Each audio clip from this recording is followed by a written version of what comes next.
पता चला है कि जज साहब जो है वो एक हफ्ते के लिए छुट्टी पर चले गए हैं। आप ये देख लें कि तोशाखाना केस के अंदर हर रोज़ हंगामी बुनियादों के ऊपर कार्रवाई की गई और खान साहब को जुम्मे वाले दिन भी छुट्टी के बाद भी ये समाअत जारी रखते हुए और एक ऐसे फैसले के अंदर खान साहब को गिरफ़्तार किया जो बिल्कुल कानूनी तौर पर था नहीं, और उसकी जो वाज़िया वो हाई कोर्ट के रिमार्क्स और सुप्रीम कोर्ट में जो रिमार्क्स आए वो इस बात को साबित करते हैं कि किस तरह ये फैसला दिया गया। आज एक दोबारा डिले टैक्टिस की गई। हमने जो जहाँ पर एडमिनिस्ट्रेटिव जज थे उनको दरख्वास्त दी कि जनाब आप क्योंकि यहाँ पर ड्यूटी जज हैं और इस केस की समाअत करें, तो उन्होंने माजरत की क्योंकि उन्होंने कहा कि वो नोटिफिकेशन अलहदा से हुआ है और उसमें ऑफिसर सीक्रेट एक्ट के तहत जो है वो अदालत बनाई गई है, तो लिहाजा मेरे पास वो जुरिस्डिक्शन नहीं है।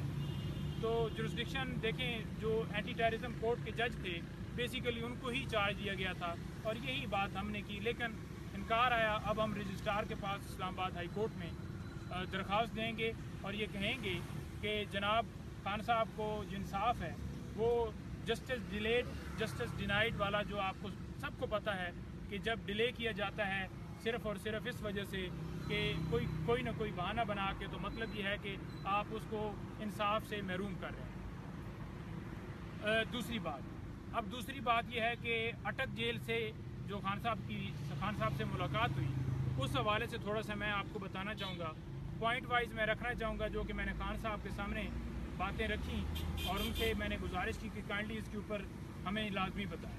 खान साहब से ये पूछा कि सर ये आप बताएं कि मुख्तलिफ मैसेजेस चल रहे हैं, मुख्तलिफ बातें चल रही हैं कि बीबी साहिबा ने कोई बात की है किसी से, मुख्तलिफ बातें चल रही हैं कि आप जो है माफ़ी मांग रहे हैं, मुख्तलिफ बातें चल रही हैं कि आप बाहर जाना चाहते हैं, डील करना चाहते हैं, कंप्रोमाइज़ आप करना चाहते हैं और मुल्क छोड़कर जाना चाहते हैं। तो खान साहब बड़े हैरान हुए।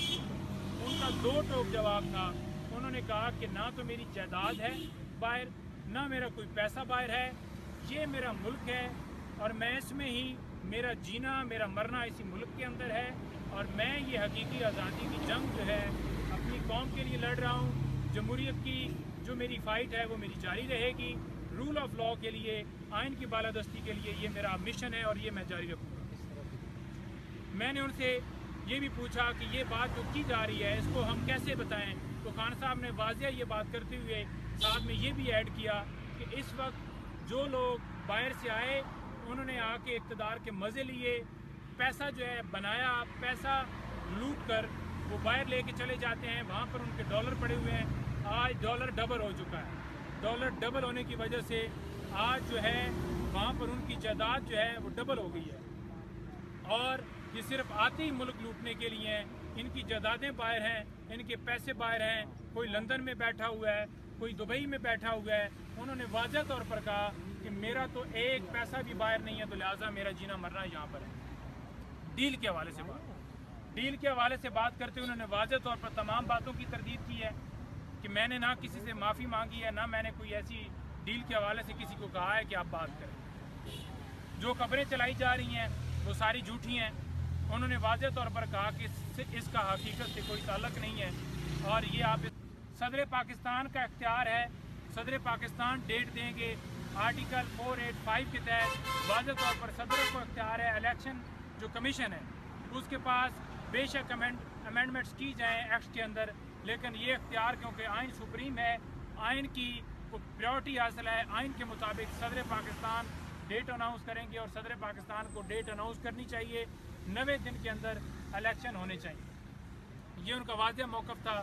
बाकी मैंने उनसे डॉक्टर साहब क्योंकि साथ उनके मौजूद थे, उन्होंने उनसे तबीयत के हवाले से पूछा और उन्होंने बताया कि मैं ठीक हूँ और उन्होंने कहा कि मैं सेल के अंदर, ये 4 सेल हैं जिनमें से एक सेल के अंदर खान साहब को तनाव रखा गया है और वहाँ पर किसी बंदे को जाने नहीं दिया जाता, कैद तन्हाई काट रहे हैं। उन्होंने कहा कि मैं बुक्स के मुताले में कुरान पाक मैं पढ़ रहा हूँ, हिस्ट्री की किताबें पढ़ रहा हूँ।